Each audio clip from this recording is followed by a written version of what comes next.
अल्लाहुम्मा इन्नी अस्अलुका इल्मन नाफ़िअन व रिज़्क़न तय्यिबन व अमलन मुतक़ब्बला। अस्सलाम वालेकुम dear student, this is page 72 of your book exercise 3.4 question number 1। आज इसका हम लास्ट पार्ट करेंगे, that is part 8।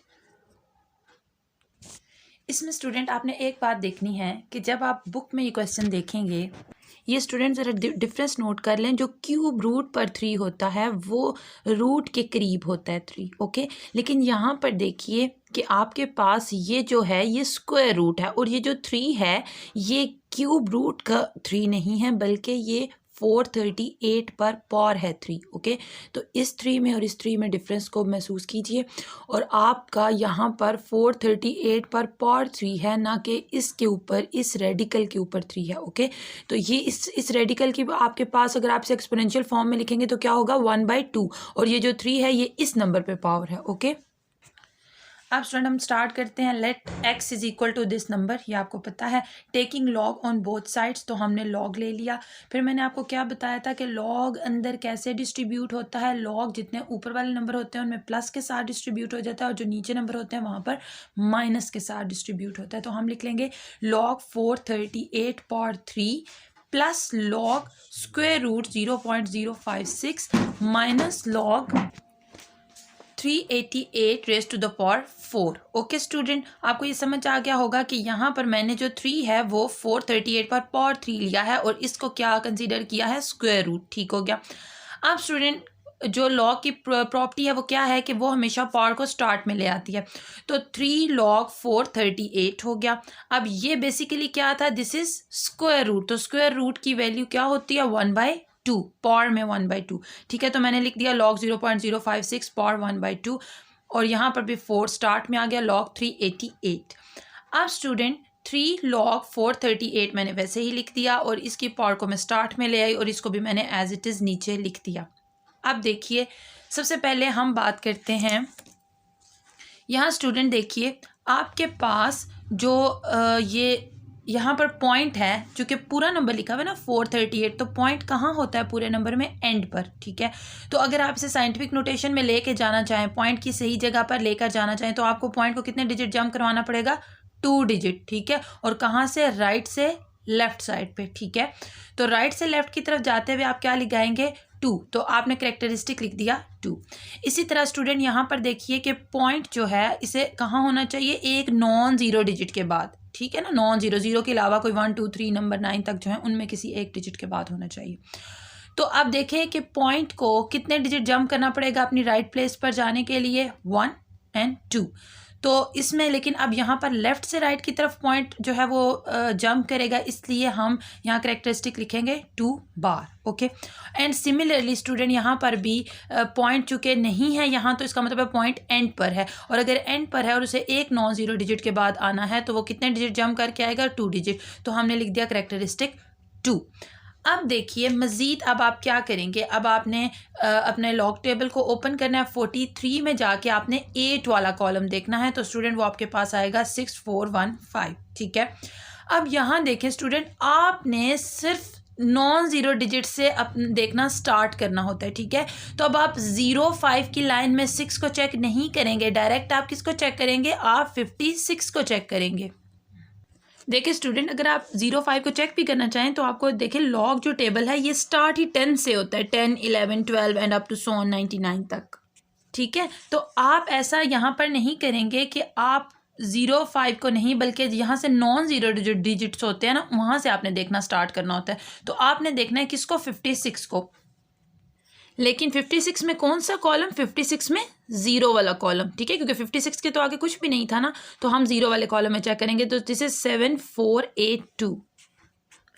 Similarly student आपने 38 में 8 वाला कॉलम चेक करना है, तो वो आपके पास होगा 5888, ओके। तो ये हमारे पास यहाँ तक काम हो गया। अब स्टूडेंट यहाँ पर हम 3 को इस नंबर से मल्टीप्लाई करेंगे तो हमारे पास ये आ जाएगा, ये आप सिंपली कैलकुलेटर से कर सकते हैं, 3 × 2.6415, तो आपके पास आ जाएगा 7.9245। लेकिन स्टूडेंट जब आप इसको सॉल्व करना चाहेंगे तो आप यहाँ पर कैलकुलेटर में ये वैल्यू कैसे डालेंगे, आप माइनस में नहीं डाल सकते, आंसर रॉन्ग आ जाएगा। यानी आप इसको लिख दें -2.7482, ये नहीं हो सकता, ठीक है। अब कैलकुलेटर में आप इस बार के लिए क्या यूज़ करेंगे, आप नहीं यूज़ कर सकते। क्या यूज़ करेंगे? कुछ भी नहीं यूज़ कर सकते। तो स्टूडेंट यहाँ पर आपने एक स्टेप पहले करना है, पहले इसकी बार ख़त्म करनी है, ठीक है, पहले बार ख़त्म करनी है, उसके बाद आपने इसको 2 से डिवाइड करना है और यहाँ पर ये 4 से डायरेक्ट डिवाइड हो जाएगा, ये मल्टीप्लाई हो जाएगा, सॉरी, ये 3 से नंबर मल्टीप्लाई हो जाएगा, ये 4 से नंबर मल्टीप्लाई हो जाएगा, लेकिन यहाँ पर ये 2 से ये नंबर डिवाइड नहीं होगा क्योंकि हमें तो बार के बारे में पता ही नहीं है कि बार को कैसे कैलकुलेटर में हम पुट कर सकते हैं। तो अब हम इसकी जो ये बार है इसे ख़त्म करेंगे। तो देखिए मैंने इसको लिख दिया -2 प्लस 0.7482, ऐसे ही करते हैं ना, यानी ये -2 हमने अलग कर दिया और प्लस 0.7482 इसको मैंने अलग कर दिया। होप्स स्टूडेंट्स आपको यहाँ तक अपना लेक्चर समझ आ गया होगा।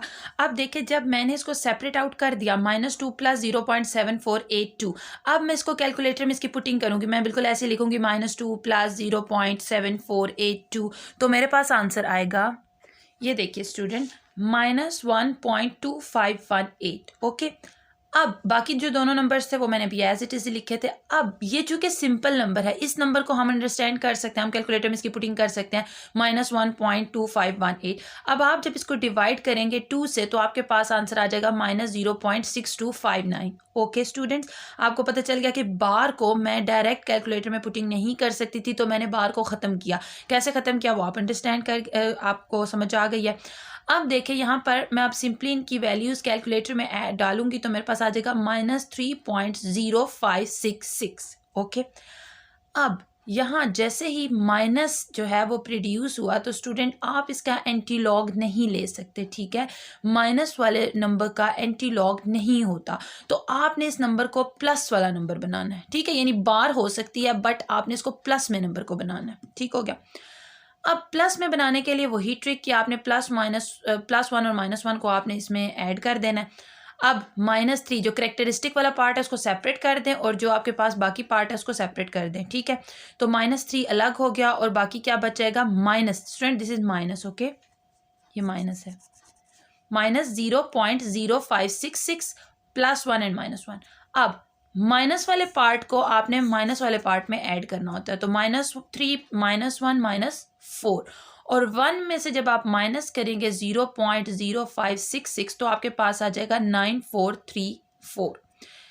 अब आप इसको लिख सकते हैं 4 बार 0.9434। अब आप इसको क्या करेंगे, एंटी लॉग लेंगे दोनों साइड्स पे। तो स्टूडेंट जब आप एंटी लॉग लेंगे तो वहाँ पर आपने क्या करना है, आपने ये कैरेक्टरिस्टिक छोड़ के बाकी 74 की लाइन में 3 वाला कॉलम और मीन डिफरेंस टेबल में 4 को चेक करना है। ओके, तो स्टूडेंट आपके पास जो आंसर आएगा वो सिर्फ ये आएगा 8778, ये आपके पास आंसर आ जाएगा, ठीक है। आप इसे कैलकुलेट करके देख लीजिए, यही आएगा।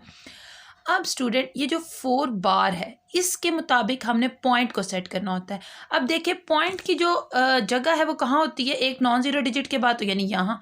तो अब इसको हमें पॉइंट को बैक साइड पे लेकर जाना है 4 डिजिट, तो 1 डिजिट, अगले डिजिट पे लेके जाने के लिए मैंने एक और 0 लगाया, उससे अगले डिजिट पे लेके जाने के लिए एक और 0 लगाया, 3 digit and this is 4 digit. तो 4 डिजिट के बाद मैंने पॉइंट पुट करना था, ठीक है, मैंने पॉइंट पुट कर दिया। और पॉइंट जो है वो अकेला नहीं लगाया जाता, उससे पहले एक 0 लगा के लिख दिया जाता है, ठीक है। तो असूलन क्या है कि यानी यहाँ पर था 8 के बाद पॉइंट था, तो पॉइंट को हमने जंप कराना था 4 डिजिट, लेकिन कहाँ, राइट से लेफ्ट साइड पे। तो 1 2 3 4, तो स्टूडेंट ये मैंने इसको 4 डिजिट्स जंप करा दिया, तो मेरे पास आंसर आ गया x = 0.000878। ओके स्टूडेंट, होप्स आपको ये समझ आ गया होगा। इंशाल्लाह नेक्स्ट टाइम आपका टेस्ट होगा तो आपने इसके लिए प्रिपेयर होके रहना है। ओके, अल्लाह हाफिज़।